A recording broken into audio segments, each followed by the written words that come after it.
Hello and welcome to this week's Water Report with me, Carel Boshoff.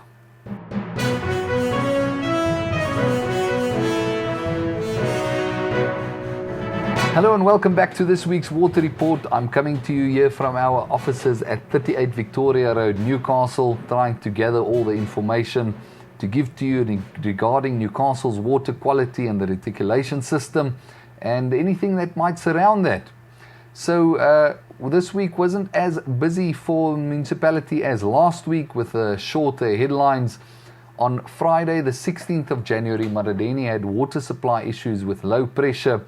And once again, we are stretching how glad we are that the community in the East are now receiving these notifications, because with this information, there comes power, because an informed community is an empowered community.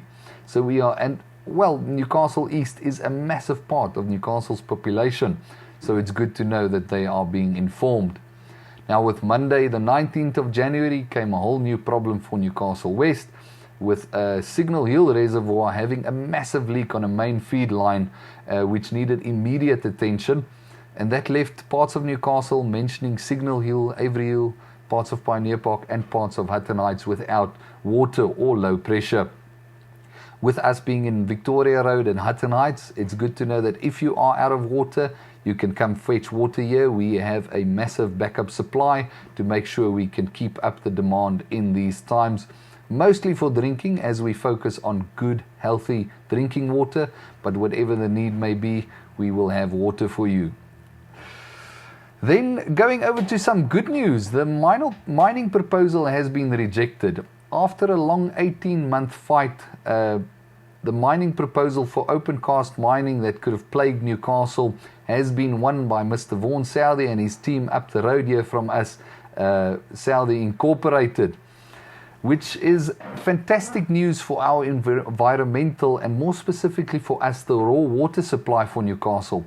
It might not be fantastic news for the economic gain that might have come with it, but this must also, and was the fight for, must not be at expense of Newcastle, its people, and the environment and the habitat that we have around us.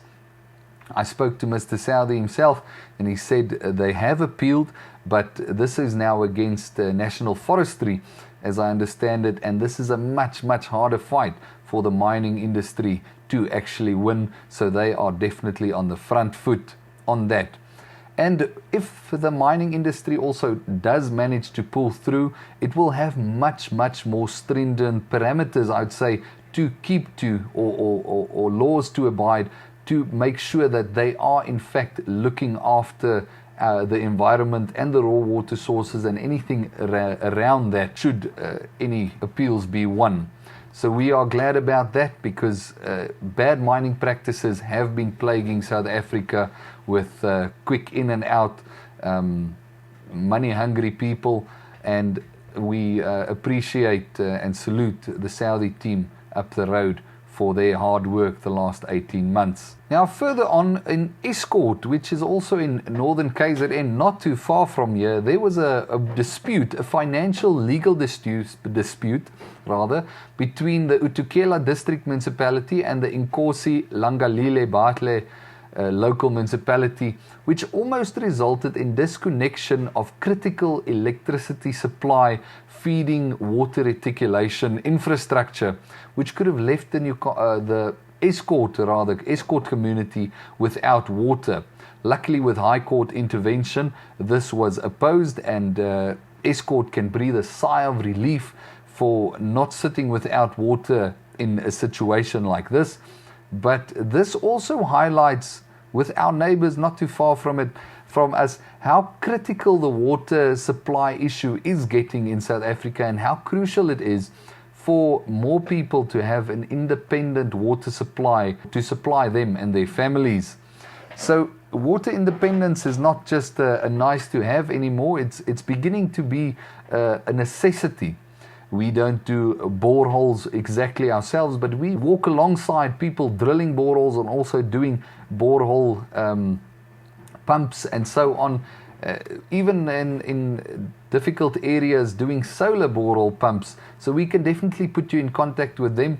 So if that's something that you need or more information on, you can contact us and we can put you in contact with the right people. Of course, on that, when the water comes out, even if you have an old borehole that's stagnant, we can also get you in contact with the right people to get that water out of that hole in the ground, and we can maybe have it tested for you just to make sure you and your family are safe, and whatever might need be filtration wise, we're the experts in that, so we'll definitely handle that part for you.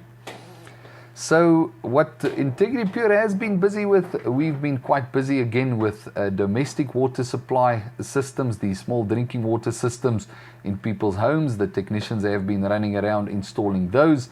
And as for myself, I've been very, very busy with large quotations between natural water sources and also industrial systems for the factories.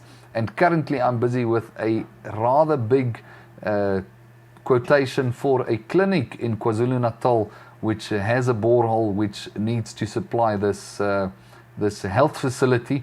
So there are a lot of red tape and a lot of reading, but luckily nothing that's beaten us till yet. So that's an interesting project that we've been working on. Interesting with the fact that water needs to be, the water supply cannot run low at a clinic. It's a health facility. There's much more stringent parameters that we have to follow. We are looking at a full-on automation system where we want to implement IoT to have applications on our phone to be monitoring the water levels and the flow of the water and even the quality of the water. So it's quite interesting times, and I love these projects, so I'm in my element. But all that, if you share this video, remember an empowered community is one that's informed. So these videos being shared with friends, family, and even on the socials can definitely help people. Maybe there's just that one friend who needs to see that we can help them with boreholes and whatever the case may be surrounding that. So till next week, Newcastle, that's me, Carel Boshoff, here at 38 Victoria Road. Go well.